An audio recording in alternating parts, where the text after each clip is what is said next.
Let's start with the question.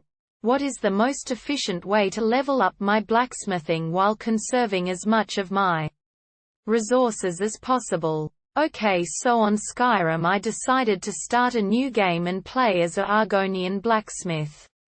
Now as I am only level 3 at the moment, what is the quickest way to level up my smithing while using the smallest amount of resources possible? So how can we solve this?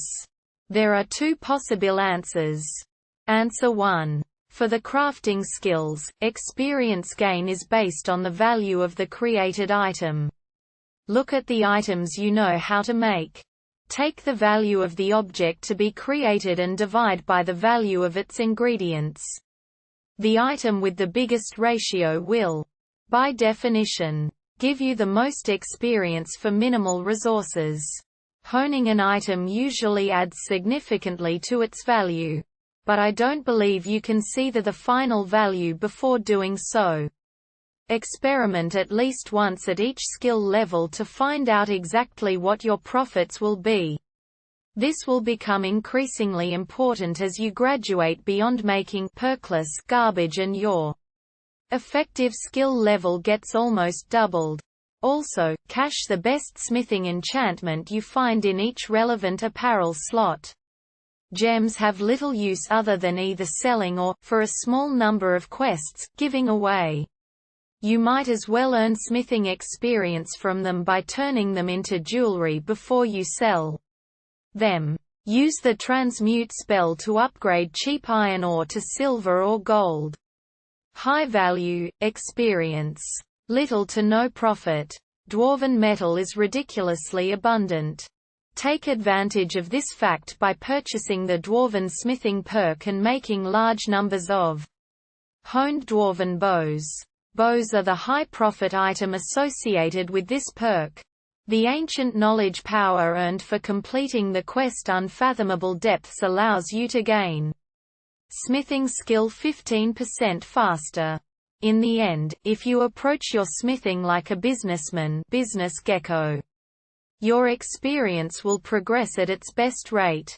Interesting profit ratios by perk.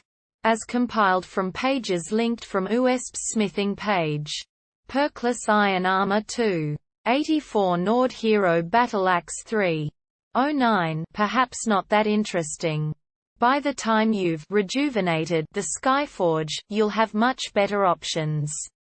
Jewelry approximately 1. Don't buy the materials.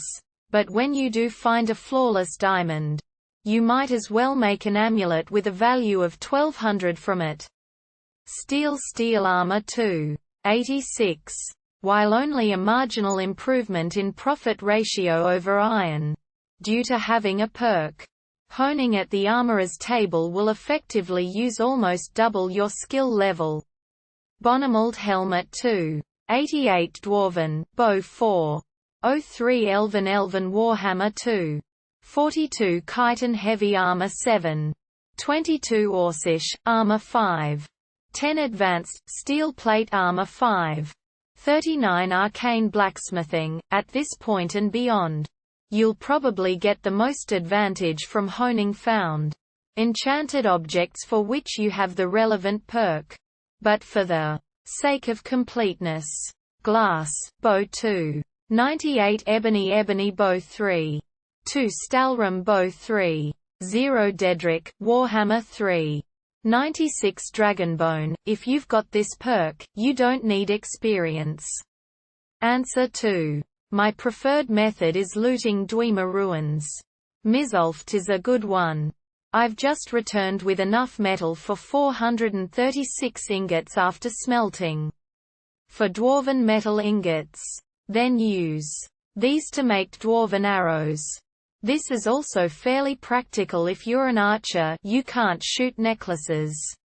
However, this is useless until level 30 and you have the dwarven smithing perk. Another downside being, it takes forever to chop firewood. If you're up for a bit of theft, the blacksmith in Solitude usually has iron and silver ingots. And a couple of pieces of iron ore too. That he won't miss. These regenerate after a few in-game days, so you can always grab more. I hope these answers helped, and if they did, please drop a comment and subscribe.